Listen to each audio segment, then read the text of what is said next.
सभी को नमस्कार।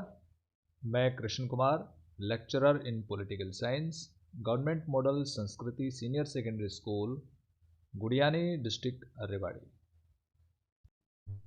प्यारे बच्चों, आज हम पढ़ेंगे 11वीं कक्षा की राजनीति विज्ञान की पाठ्यपुस्तक भारत का संविधान, सिद्धांत और व्यवहार के तीसरे चैप्टर को, जिसका नाम है चुनाव और प्रतिनिधित्व। और आज हम शुरू करेंगे इसका भाग 1। और इस भाग में पढ़ेंगे मुख्य बिंदु कौन से होंगे: चुनाव और लोकतंत्र, भारत में चुनाव व्यवस्था, जो सबसे आगे वही जीते प्रणाली यानी कि फर्स्ट पास द पोस्ट, और समानुपातिक प्रतिनिधित्व प्रणाली, इट मीन्स प्रोपोर्शनल रिप्रेजेंटेशन। तो आइए शुरू करते हैं आज के पहले टॉपिक को, चुनाव और लोकतंत्र। प्यारे बच्चों, इस टॉपिक को पढ़ने से पहले हम दो प्रश्नों पर विचार करेंगे। पहला प्रश्न है, क्या बिना चुनाव के लोकतंत्र कायम रह सकता है? और दूसरा प्रश्न है, क्या बिना लोकतंत्र के चुनाव हो सकता है? प्यारे बच्चों, पहला प्रश्न हमें एक बड़े लोकतंत्र में चुनाव की आवश्यकता के बारे में याद दिलाता है। कोई भी निर्णय लेने में सभी नागरिक प्रत्यक्ष रूप से भाग नहीं ले सकते, जैसे भारत में, क्योंकि भारत एक बहुत विशाल देश है। अतः लोग अपने प्रतिनिधियों को चुनते हैं और प्रतिनिधियों को चुनने की प्रक्रिया को ही हम चुनाव कहते हैं। इसलिए चुनाव महत्वपूर्ण हो जाता है। हम जब भी भारतीय लोकतंत्र के बारे में सोचते हैं तो हमारा ध्यान पिछले चुनाव पर चला जाता है। आज चुनाव पूरी लोकतांत्रिक प्रक्रिया के जाने पहचाने प्रतीक हो गए हैं। हम प्राय प्रत्यक्ष और अप्रत्यक्ष लोकतंत्र में अंतर करते हैं। प्रत्यक्ष लोकतंत्र में नागरिक रोजमर्रा के फैसलों और सरकार चलाने में सीधे भाग लेते हैं। जैसे प्राचीन यूनान के नगर राज्य प्रत्यक्ष लोकतंत्र के उदाहरण माने जाते हैं, फॉर एग्जाम्पल एथेंस। इसी प्रकार से हमारी कंट्री में स्थानीय सरकारें, खासतौर से ग्राम सभाएं, प्रत्यक्ष लोकतंत्र के उदाहरण हैं। लेकिन प्यारे बच्चों, जब बात करते हैं कि लाखों करोड़ों लोग यदि निर्णय लें तो ये संभव नहीं हो सकता। इसलिए प्रत्यक्ष लोकतंत्र को व्यवहार में नहीं लाया जा सकता, विशेष रूप से बड़े देशों में। इसलिए हम क्या करते हैं, जनता के शासन का अर्थ सामान्यतः जनता के प्रतिनिधियों के द्वारा चलने वाले शासन से समझते हैं। ऐसी व्यवस्था में नागरिकों द्वारा चुने गए प्रतिनिधि मुख्य रूप से निर्णय लेते हैं और नागरिकों के प्रति पूरी तरह से उत्तरदायी होते हैं।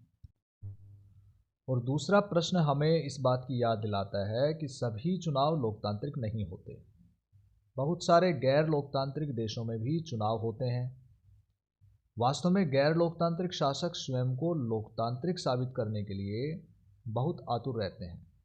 जैसे प्यारे बच्चों, आपको एग्जाम्पल याद होगा, 9th क्लास में आपने जिम्बाब्वे में रॉबर्ट मुगाबे की सरकार के बारे में पढ़ा होगा।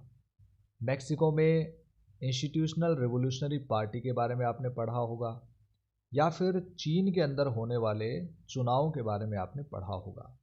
ये सभी ऐसे उदाहरण हैं जहां पूर्ण रूप से लोकतंत्र ना होते हुए भी, पूर्ण रूप से लोकतांत्रिक चुनाव ना होते हुए भी वे लोकतांत्रिक चुनावों का दिखावा करते रहे।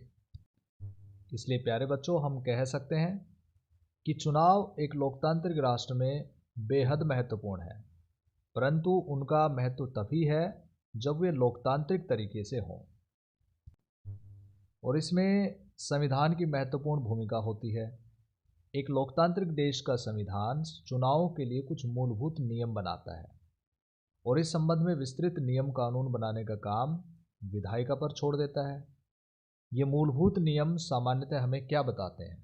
हमें बताते हैं कि वोट कौन डालेगा, अर्थात मत देने के लिए योग्य कौन है, कौन चुनाव लड़ने के लिए योग्य है, कौन चुनाव की देखरेख करेगा, मतदाता अपना प्रतिनिधि कैसे चुनेंगे, और मतगणना कैसे होगी, और प्रतिनिधियों का चुनाव कैसे होगा। अन्य देशों के संविधानों की तरह भारत का संविधान भी इन सभी प्रश्नों का उत्तर देता है। कौन मत देने के लिए योग्य है, इसके लिए सार्वभौमिक वयस्क मताधिकार प्रणाली को अपनाया गया है। भारत में चुनाव कौन लड़ सकता है, योग्यताएं निर्धारित की गई हैं। कौन चुनाव की देखरेख करेगा, इसके लिए चुनाव आयोग की व्यवस्था है। मतदाता अपना प्रतिनिधि कैसे चुनेंगे, प्यारे बच्चों, इसके लिए विभिन्न मत प्रणालियाँ और वोटिंग सिस्टम अपनाए जाते हैं। मतगणना कैसे होती है ये चुनाव आयोग निर्धारित करता है, और प्रतिनिधियों का चुनाव कैसे होगा ये भी पूर्व निर्धारित होता है। आइए अब पढ़ते हैं दूसरे मुख्य बिंदु को, भारत में चुनाव व्यवस्था यानी भारत की चुनाव प्रणाली की विशेषताएं। सबसे पहली विशेषता है वैश्विक मताधिकार। भारत में बिना किसी भेदभाव के एक निश्चित आयु प्राप्त होने के पश्चात मताधिकार मिल जाता है, और मताधिकार के लिए न्यूनतम आयु निर्धारित की गई है 18 वर्ष।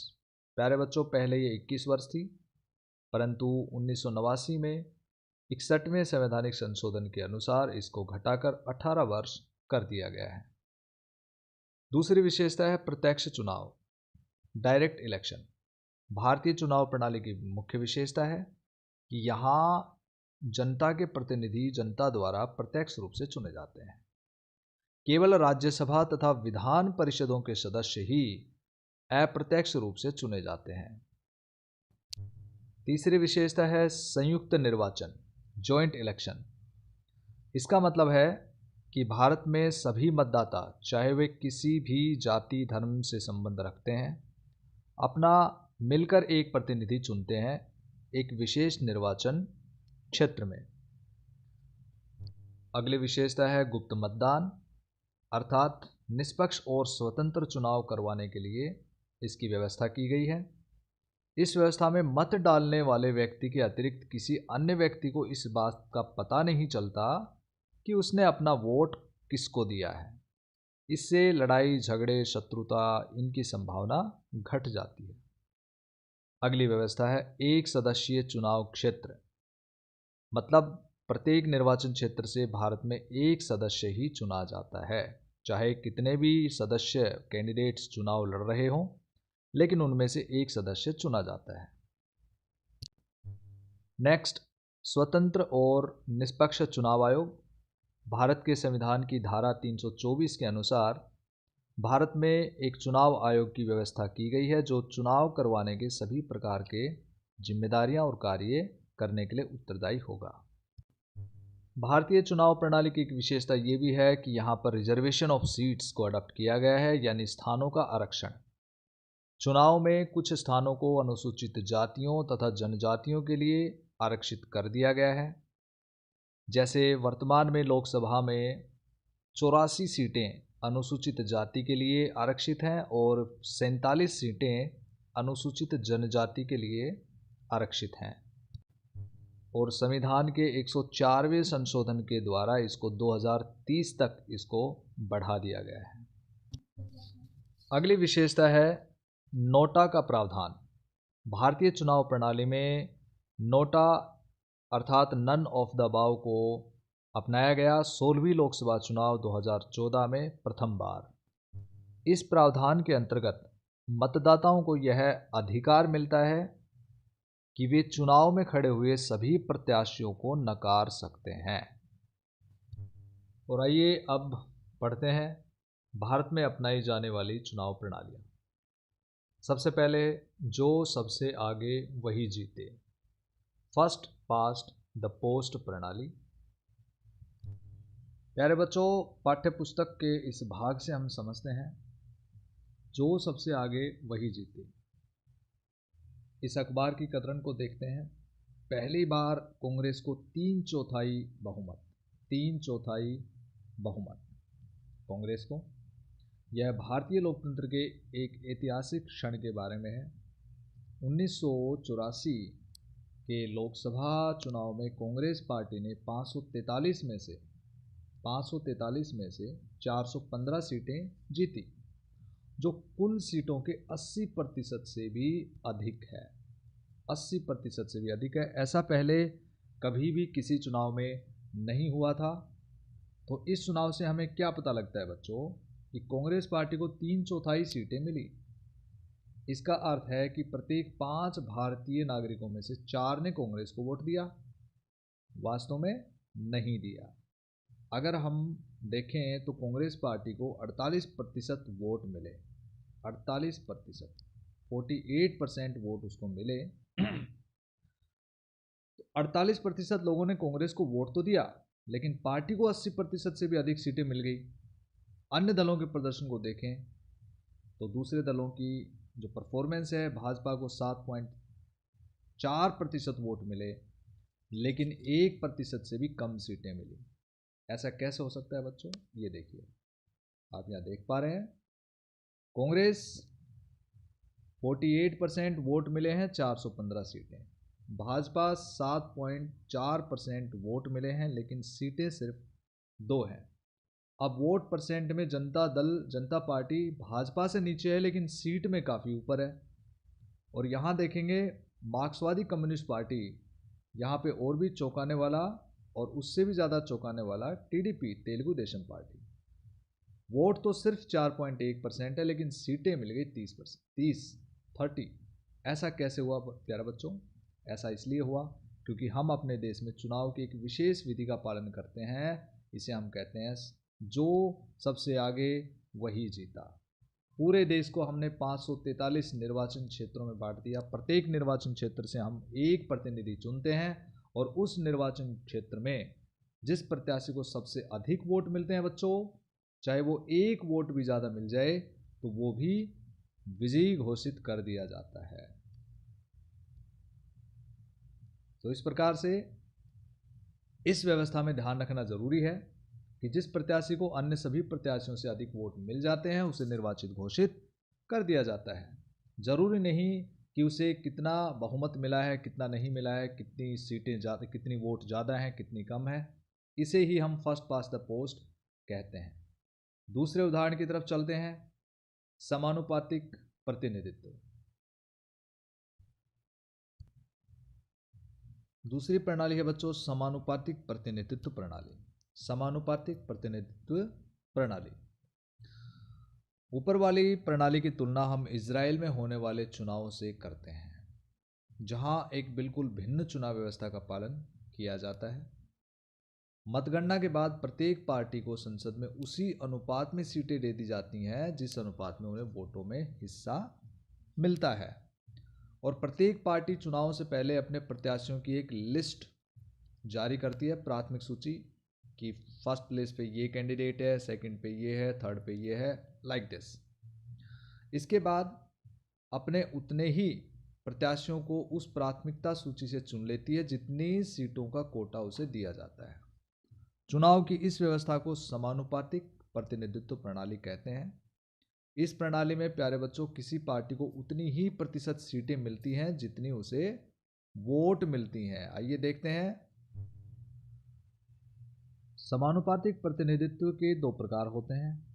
कुछ देशों जैसे इजराइल या नीदरलैंड में पूरे देश को एक निर्वाचन क्षेत्र माना जाता है और प्रत्येक पार्टी को राष्ट्रीय चुनाव में प्राप्त वोटों के अनुपात में सीटें दे दी जाती हैं। अर्थात अगर जिसको 20% वोट मिली हैं टोटल, तो उसको उस लेजिस्लेचर में या विधायिका में जितने टोटल सीट हैं उसके अनुपात में इतनी ही परसेंट सीटें उसको यहाँ दे दी जाएंगी। तो जितने परसेंट उनको वोट मिले हैं उतने ही परसेंट उनको सीटें मिलेंगी, किस अनुपात में? जितने की विधायिका में टोटल सीट है। इसको समझते हैं। पहले ये देखते हैं, अर्जेंटीना और पुर्तगाल में दूसरा तरीका है जहां पूरे देश को बहुसदस्यीय निर्वाचन क्षेत्रों में बांट दिया जाता है। प्रत्येक पार्टी प्रत्येक निर्वाचन क्षेत्र के लिए अपने प्रत्याशियों की एक सूची जारी करती है और जिसमें उतने ही नाम होते हैं जितने प्रत्याशियों को उस निर्वाचन क्षेत्र से चुना जाना होता है। इन दोनों ही रूपों में मतदाता राजनीतिक दलों को वोट देते हैं, ना कि कैंडिडेट्स को। ये ध्यान रखना है कि वोट जो जाती हैं वो पार्टी को जाती हैं, राजनीतिक दल को जाती हैं, प्रत्याशी को नहीं जाती हैं।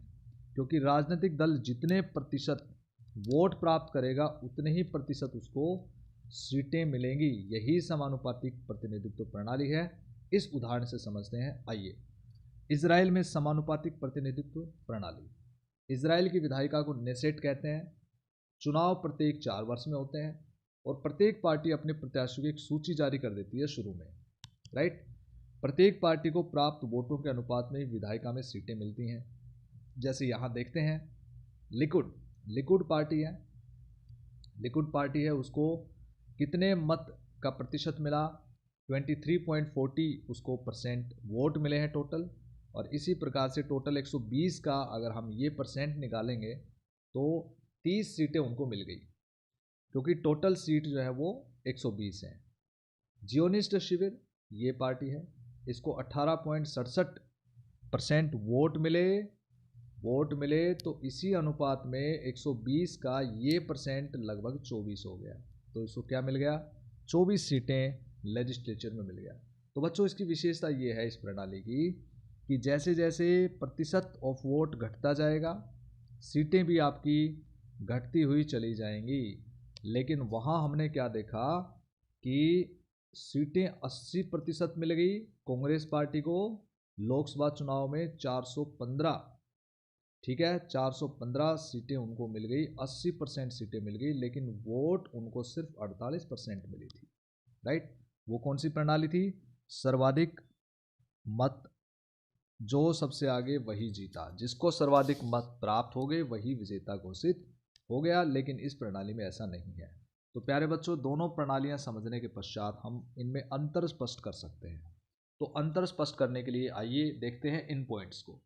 सर्वाधिक वोट पाने वाले की जीत और समानुपातिक प्रतिनिधित्व चुनाव व्यवस्था की तुलना अगर हम करते हैं तो यहाँ इन पॉइंट्स को समझते हैं। सबसे पहले सर्वाधिक वोट पाने वाले की जीत पूरे देश को छोटी छोटी भौगोलिक इकाइयों में बांट देते हैं, जिसे निर्वाचन क्षेत्र या जिला कहते हैं। जैसे भारत में 543 निर्वाचन क्षेत्र जो हैं वो लोकसभा के लिए निर्धारित किए गए। समानुपातिक प्रतिनिधित्व, किसी बड़े भौगोलिक क्षेत्र को एक निर्वाचन क्षेत्र मान लिया जाता है और पूरा का पूरा देश एक निर्वाचन क्षेत्र गिना जा सकता है। जैसे इजराइल, हर निर्वाचन क्षेत्र से केवल एक प्रतिनिधि चुना जाता है, लेकिन यहाँ ऐसा नहीं होता है, एक निर्वाचन क्षेत्र से कई प्रतिनिधि चुने जा सकते हैं। अगले अंतर को देखते हैं, मतदाता। इसमें फर्स्ट पास द पोस्ट में मतदाता प्रत्याशी को वोट देता है, जबकि यहाँ पार्टी को वोट दिया जाता है। इधर पार्टी को प्राप्त वोटों के अनुपात से अधिक या कम सीटें विधायिका में मिल सकती हैं, लेकिन इधर ऐसा नहीं होता है, हर पार्टी को प्राप्त मत के अनुपात में विधायिका में सीटें हासिल होती हैं। विजयी उम्मीदवार को जरूरी नहीं कि वोटों का बहुमत मिले, लेकिन इधर विजयी उम्मीदवार को वोटों का बहुमत हासिल होता है, तभी वो चुनाव जीतता है। उदाहरण अगर हम देखें तो फर्स्ट पास द पोस्ट का उदाहरण भारत है और UK United kingdom of Britain, और इस तरफ समानुपातिक प्रतिनिधित्व प्रणाली के उदाहरण इजराइल और नीदरलैंड है। और प्यारे बच्चों, आप समझते हैं राज्यसभा के चुनाव में, भारत में राज्यसभा के चुनाव में अपनाई जाने वाली एक और प्रणाली समानुपातिक प्रतिनिधित्व प्रणाली। ये तीसरा स्वरूप है जो भारत में अपनाया जाता है राज्यसभा चुनाव में, ये देखने को मिलता है। इसे क्या कहते हैं, सिंगल ट्रांसफरेबल वोटिंग सिस्टम कहते हैं, यानी कि एकल संक्रमणीय मत प्रणाली कहते हैं। क्या होता है इसमें, प्रत्येक राज्य को राज्यसभा में सीटों का निश्चित कोटा प्राप्त है। जैसे आपके राज्य हरियाणा को 5 सीटों का कोटा प्राप्त है। ठीक है बच्चों, 5 सीटों का कोटा प्राप्त है। राज्यों की विधानसभा के सदस्यों द्वारा इन सीटों के लिए चुनाव किया जाता है, अर्थात हमारे जो मेंबर ऑफ लेजिस्लेटिव असेंबली जो होते हैं, एमएलए जो होते हैं, वो इनका चुनाव करते हैं। इसमें राज्य के विधायक ही मतदाता होते हैं, जैसे हम बात कर चुके हैं। मतदाता चुनाव में खड़े सभी प्रत्याशियों को अपनी पसंद के अनुसार एक वरीयता क्रम में मत देता है। जैसे मैं ABCD में से अगर कोई चुनाव करता हूं तो मैं किसी को फर्स्ट चॉइस दे दूंगा, किसी को सेकंड दे दूंगा, किसी को थर्ड दे दूंगा, किसी को फोर्थ दे दूंगा। इस तरह से प्रत्येक जो मतदाता होता है अपनी पसंद के अनुसार एक वरीयता क्रम में मत देता है। जीतने के लिए किसी प्रत्याशी को मतों का एक कोटा प्राप्त करना पड़ता है। एक कोटा होता है, इसमें यह नहीं होता कि आपका एक वोट ज़्यादा चला गया तो, या 50+ में अगर आप हो गए तो आपको जीत मिलेगी, ऐसा नहीं होता है। इसमें कोटा प्राप्त करना ही करना होता है, एक निश्चित कोटा होता है। ये कैसे निकाला जाता है ये देखिए, कुल मतदान यानी कि टोटल वोट्स, ठीक है, और कुल विजयी उम्मीदवार, कितने उम्मीदवार आपको चाहिए, और इस तरह से +1 और +1 हम कर देंगे तो उससे हमें निश्चित कोटा प्राप्त हो जाएगा। उदाहरण के लिए यदि राजस्थान के 200 विधायकों को राज्यसभा के लिए 4 सदस्य चुनने हैं, मान लो 200 विधायकों को राज्यसभा के लिए 4 सदस्य चुनने हैं, तो विजयी उम्मीदवार को क्या कितना कोटा होना चाहिए, ये आपके सामने ये फॉर्मूला है। इसको हम ऐसे कर देते हैं, इस तरह से। ये देखिए पूरा जो, अगर आप इसको सोल्व करके देखेंगे तो 41 निश्चित कोटा आ गया, 41 निश्चित कोटा आ गया, 41 41, अर्थात कोई भी कैंडिडेट अगर जीतेगा तो उसको 41 जब वोट मिलेंगे तो ही वो विजयी घोषित होगा, अर्थात नहीं होगा। सबसे पहले जो गिनती होती है वो फर्स्ट चॉइस की गिनती होती है। उसके बाद यदि किसी कैंडिडेट को ये 41 कोटा प्राप्त नहीं होता है तो फिर सेकंड चॉइस को काउंट किया जाता है। जिसको भी प्राप्त होता जाता है उस कैंडिडेट को इलेक्ट घोषित कर देते हैं। इस तरह से ऐसा तब तक चलता रहेगा जब तक कि 4 सदस्य नहीं चुने जाएंगे। 4 सदस्य जब तक नहीं चुने जाएंगे तब तक ऐसा चलता रहेगा। प्यारे बच्चों, आज जो हमने इस वीडियो में पढ़ा है एक बार दोहराई करते हैं। सबसे पहले हमने पढ़ा चुनाव और लोकतंत्र। इसे हमने 2 प्रश्नों के माध्यम से समझा। भारत में चुनाव व्यवस्था या भारतीय चुनाव प्रणाली की विशेषताओं का वर्णन हमने किया। इसके पश्चात भारत में अपनाई जाने वाली मतदान प्रणालियां, जैसे जो सबसे आगे वही जीता, फर्स्ट पास द पोस्ट। और इसके पश्चात समानुपातिक प्रतिनिधित्व प्रणाली को हमने समझा इजराइल और भारत की राज्यसभा के सदस्यों के चुनावों के उदाहरण के साथ। और अंत में हमने डिस्कस किया समानुपातिक प्रतिनिधित्व प्रणाली और जो सबसे आगे वही जीता प्रणाली में अंतर। और अब बारी है गृह कार्य की। प्यारे बच्चों, इन प्रश्नों के उत्तर अपनी नोटबुक में लिखें और बार बार अभ्यास करें। पहला प्रश्न है, किसी भी लोकतांत्रिक राष्ट्र में चुनावों का क्या महत्व है? दूसरा प्रश्न है, भारतीय चुनाव प्रणाली की विशेषताओं का वर्णन करो। तीसरा प्रश्न है, भारत में राज्यसभा के सदस्यों के चुनाव के लिए कौन सी प्रणाली अपनाई जाती है और इस विधि का वर्णन करते हुए चुनाव प्रक्रिया के बारे में लिखें। और चौथा प्रश्न है, समानुपातिक प्रतिनिधित्व प्रणाली और जो सबसे आगे वही जीता प्रणाली में अंतर स्पष्ट कीजिए। तो बच्चों, ये था आज का पाठ। इस वीडियो में जो भी हमने पढ़ा, उम्मीद है आप सबको समझ में आया होगा। सभी का धन्यवाद।